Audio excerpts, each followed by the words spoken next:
Magandang araw po. Ito po yung likod, Freddy Ligaspi sa Facebook at sa YouTube at Filipino sa America Blog. Okay? And if you haven't subscribed to my channel, please subscribe. It's all free. And make some comment and guys, give me a big likes. Okay, our content for today will be one, TBJ still the leading one. Most especially to sponsors and advertisement. Yeah, there is a lot of sponsors. Kasi ito pong TBJ ay talagang yung kanilang management ay maganda. Maganda ang ginagawa ng TBJ. Lahat sila under supervision. Wala akong foul. Hindi katulad ng ibang channel na bibigyan ng suspension. Ayan o. Kung sila man ay nanguna dahil sa simpatya, pero ang sponsor ay nananatili sa TBJ. Yan ang importante, yung sponsor. Kasi yan ang kumukuha ng ano. Ang simpatya, sandali lang yan, mawawala. Ang kanilang pagkakasuspinde ay sila din ang may gawa. Hindi naman ang TBJ. Ayan. Ang mahirap sa atin masyado tayong maano sa simpatya. Pero hindi ba natin iniisip yung ating mga anak ay napapariwara sa ganitong klase ng panonood na ginagawa lahat para lang makuha yung views, no? Kahit na foul. Okay? Ito po ang TBJ na hindi kayang mapantayan dahil talagang professional ang TBJ. Si Tito, Vic, and Joey. Professional ho sila. Kaya sila po ang number one at hindi makakaila. At kaya nga ang TV5 ay nagkaroon ng award. The most improved TV station. Kaya malaking pag-angat ang ginawa ng TBJ sa TV5. Kaya tama lang po ang pagbigay ng suporta ni Mr. Manny Pangilinan, ang may-ari ng PLDT. Yan po. Kaya maganda ang ginawa ni Mr. Manny Pangilinan na pagsuporta.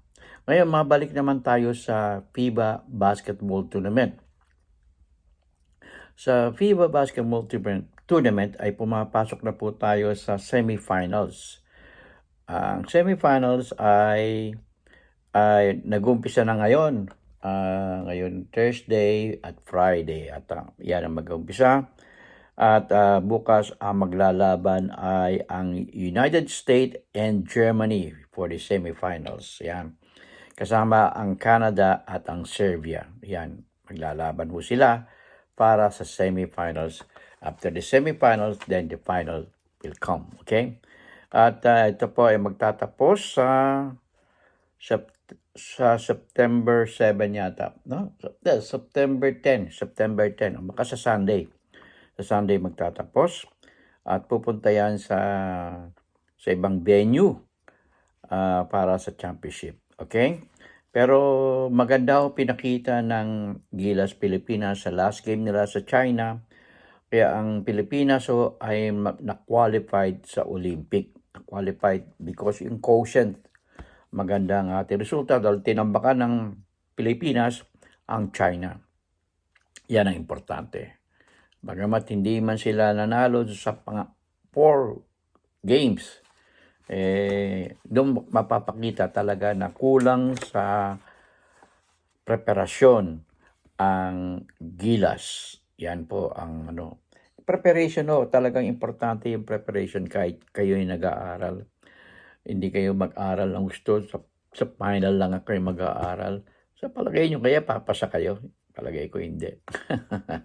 Ganyan din ang basketball. Kaya nga binabati ko ang Gilas kahit na bago lahat, no? Bago ang coach, maraming bagong player at importante ang management. Itina-turn over na yata ni Mr. Manny Pangilinan sa San Miguel Corporation ang magte-take over. Wala na ho yung isang grupo ng mga na hindi naman nila kayang patakbuhin ang ano, ang ah, ang basketball team ng Pilipinas, no? Kaya ang San Miguel na magte-take over ngayon. Okay? At siya nga po pala, ang FIBA ay nagdulot ng ah, magandang backup sa ating economy. Tumaas ang revenue, ang ating tourism ay talagang sumigla. Congratulations. Congratulations, Mr. Manny Pangilinan, for bringing FIBA there in the Philippines. It helps the economy grow faster right now. Ang mga hotel, may-ari ng hotel ay talagang naging fully booked. Gawa ng FIBA, maraming dumating at yung iba ay nag-overstay na. At sigurado pupunta sa iba-ibang lugar niya sa Pilipinas. Kaya marami tayong it is a promotion to the Philippines. Yan po ang ating topic for today. At harinawa ay magkita-kita tayo. So after this, I will have another topic. Okay? Have another content. Okay? Don't forget to subscribe, like, and share this video. And I'll see you in my next vlog. In God we trust, never hold your peace.